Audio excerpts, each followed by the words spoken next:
Right now we are talking to Scott Adsit from 30 Rock. Scott, good morning. How are you? Good morning. I'm good. How are you? I am fantastic. For people that don't know, you're Pete Hornberger from 30 Rock. They might go, who's Scott? Which one? There he is. Pete Hornberger, Liz Lemon's boss on the show. That's got to be nice to be. Yeah. Isn't she your boss in real life? It's a topsy-turvy world on the other side of that screen. Yeah. So, she's the boss in real life, and you're the boss on the show. I like how that works out. Yeah, well, we're kind of partners on the show, I would say. We're both producers. Oh, you are She's both. the head writer. I'm the producer. Okay, so excellent. That's nice to see. And what about you and Tina Fey? Speaking of writing, producing, and stuff, you guys have worked together since the very beginning, right? So you guys kind of all started out doing comedy together? Years.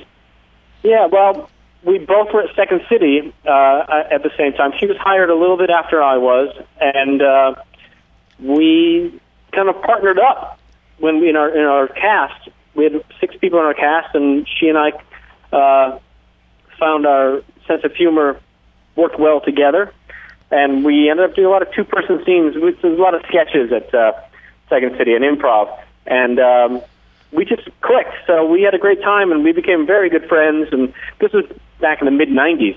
Yeah. And we remained friends all this time, though we were in different cities. And so when she wrote this part of Pete Hornberger, she had me in mind, which was very generous of her, and she called me up about 8 months before the pilot was made and said, I'm writing this thing, would you be interested? And I said, yeah, sure. So we're partners again, which is fantastic. Yeah, that's awesome. She's a great woman. I'll tell you something about Tina. I know a lot of people admire her, and I will say this, if you like Tina Fey for what you think she is, then she's everything you want her to be and more. And if you don't like Tina Fey, then you're wrong.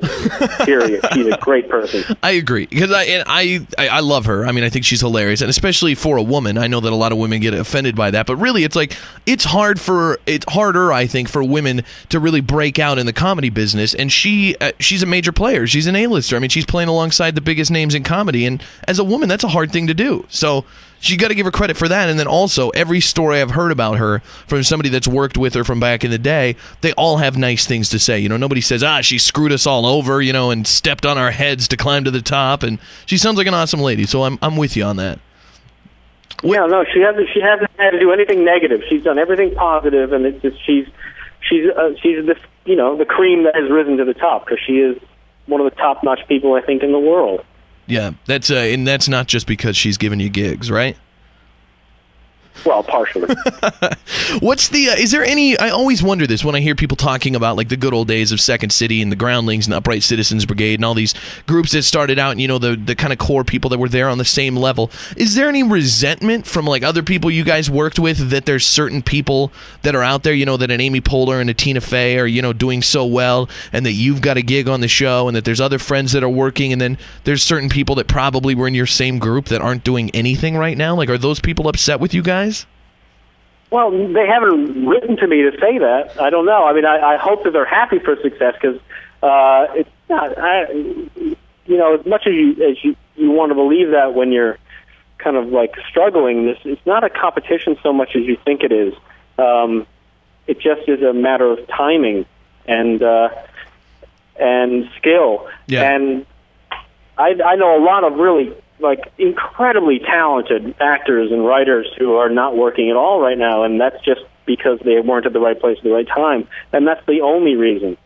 So resentment, if they do feel that, then I think it's, it can't last, because they know as well as anybody what the reality of the situation is. It's just a matter of getting noticed at the right time. Yeah, right place, right time. I see that. Tonight's episode of 30 Rock on NBC at 7:30 here in Billings features Paul Giamatti. Tell us a little bit about tonight's episode. Okay, well, Paul Giamatti plays the editor of TGS, and so we have to rely on him a lot, and he turns out to be quite a bit of a jerk. And so Tina has a lot of trouble with him because I've come to her with my trouble with him. So my trouble with him is that he's rude to me, and her trouble with him is that he's maybe a little too nice to her. Okay. Which you'll find out tonight. And Paul is really funny. Excellent. Yeah, he's always a great guy. I'm thrilled for it. I think 30 Rock is one of the funniest shows on TV right now. I think everybody on the show does an awesome job, and it's a perfect mix of different styles of comedy. So if people haven't watched it before, I suggest tune in tonight, 7:30 on NBC, and check it out. And Scott Adsit, it's always fun to watch you on the show, is Pete Hornberger, and thanks for joining us this morning on The Big J Show. My pleasure. I agree with everything you said, by the way. Thanks, Scott. Have a good morning, man. All right, bye-bye. The Big J Show. Weekday mornings from 6 till 10 on Billings' #1 hit music station, Hot 101.9.